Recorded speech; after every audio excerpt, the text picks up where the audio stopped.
자, 이제 코로나 이후에 국가에서 어떠한 교육 정책적인 준비를 하고 있는지를 간단하게 몇 가지만 짚어드리면서 우리 아이들의 앞에서 제가 쭉 설명해 드렸던 이런 독해력 훈련을 위한 학습 방법 어떻게 도와드릴 수 있는지도 같이 곁들여서 설명을 드리도록 하겠습니다.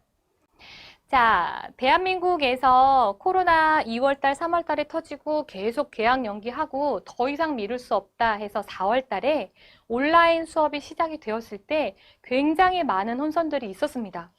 대한민국 세계적으로 IT 강국이라고 해서 인터넷이 뭐 가장 빠르네 어쩌네 보급률이 얼마네 막 이랬었는데 이러한 위상들이 다 유명무실하게 온라인 학습이 정말 엉망이었거든요. 그래서 교육부에서도 정책을 내놨죠. 이러한 정책을 내놓은 데에는 배경이 사실 있습니다. 지금 대부분의 어머님들이나 우리 모두 다 생각하는 것처럼 이 코로나가 언제 종식될지는 일단 모르지만 뭐 당장은 아니겠죠. 시간이 좀 걸릴 것 같아요. 모르지만 코로나가 종식이 된다고 하더라도 그 이후에 아이들의 수업이나 학습 방법이 절대 코로나 이전으로 되돌아가지는 않을 거라는 것 때문입니다. 그래서 이런 아이들의 환경적인 부분이 잘 조성이 돼서 앞으로도 온라인 수업과 온라인 학습과 오프라인 학습이 아마 병행이 될 거예요. 오프라인 학습으로만 할 수 있는 과정들이 있죠. 교육과정 중에 뭐 실험을 한다거나 관찰을 한다거나 이런 실습 위주에 들어가 있는 학습 커리큘럼들은 또 온라인으로는 대체가 안 되지만 온라인이랑 오프라인 수업을 같이 섞어서 진행을 하겠다. 이것은 교육부의 방침이 정해진 상태입니다. 이것을 블렌디드 러닝이라고 하는데요. 바로 이 블렌디드 러닝 때문에 이제 여러 가지 10대 정책을 내어 놓았죠. 발표가 난 사항이에요. 아직 구체화되진 않았지만, 그래서 간단하게 짚어보자면, 유초 중등 교육에서는 이제 미래형 교육 과정을 좀 마련하겠다. 그래서 대표적으로 이제 고교 학점제가 도입이 될 예정입니다. 2025년부터는 전면 시행이 될 거고요. 그 전에는 이제 부분적으로 시행이 될 예정인데, 바로 이 고교 학점제가 뭐냐면, 지금까지는 고등학교 수업까지 아이들이 정해진 고등학교 학과 커리큘럼을 그냥 다 일괄적으로 따라가는 시스템이잖아요. 그래서 이수를 하고 졸업을 하는 건데 대학교는 그렇지 않죠. 대학교는 아이가 내가 하고 싶은 공부에 대한 과목을 선택해서 그 선택한 과목을 이수를 해서 인정을 받는 시스템인데 이 학점 제도가 이제 고등학교로 내려온다는 거죠. 자, 그러면 어떤 일이 벌어질까요? 아이들이 내가 일단 무슨 공부, 어떠한 분야에 관심이 있는지를 선택하는 것부터 문제가 돼요. 근데 뭔가를 선택하려면 거기에 대한 정보를 얻어야 되잖아요. 내가 뭘 좋아하는지도 모르고, 또 이 공부를 내가 잘할 수 있을지 없을지도 모르는데, 한번 선택하면 3년 동안 해야 되니까요. 그래서 여기에서도 독해력이 중요합니다. 내가 하고 싶은 공부에 대한 사전 정보를 스스로 학습하기 위해서. 그리고 지금 2025년도라고 하면 현재 초등학교 5학년 아이들이 해당이 돼요. 자, 어머니 생각을 해보세요. 지금 초등학교 5학년 올라온 아이들 코로나 때문에 5학년 때 공부 제대로 못했죠. 아마 내년까지도 비슷한 상황이 계속 이어질 거라는 예측이 됩니다. 중학교 올라가는데 1학년 때 자유학년제 시험 안 보죠.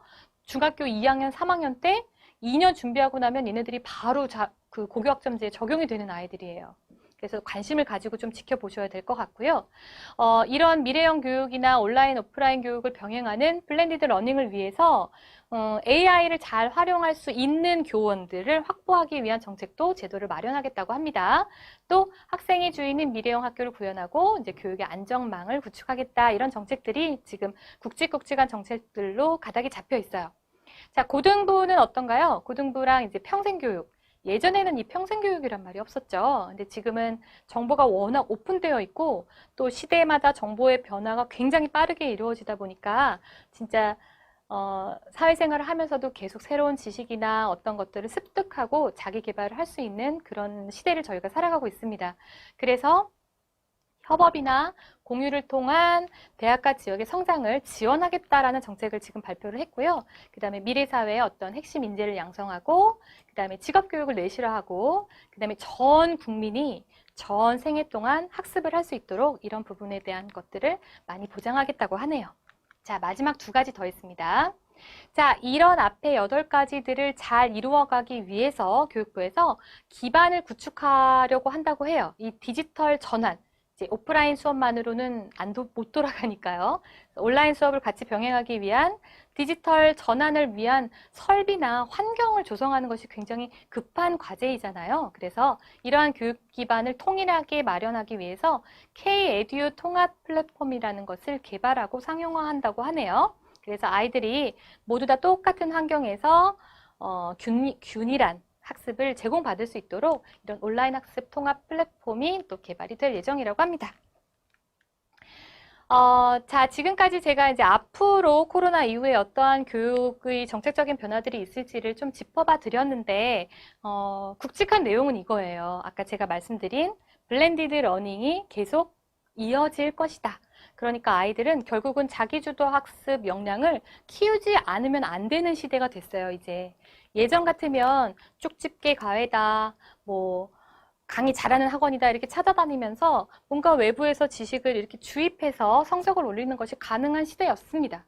근데 앞으로는 그게 좀 어려워질 거라는 거죠.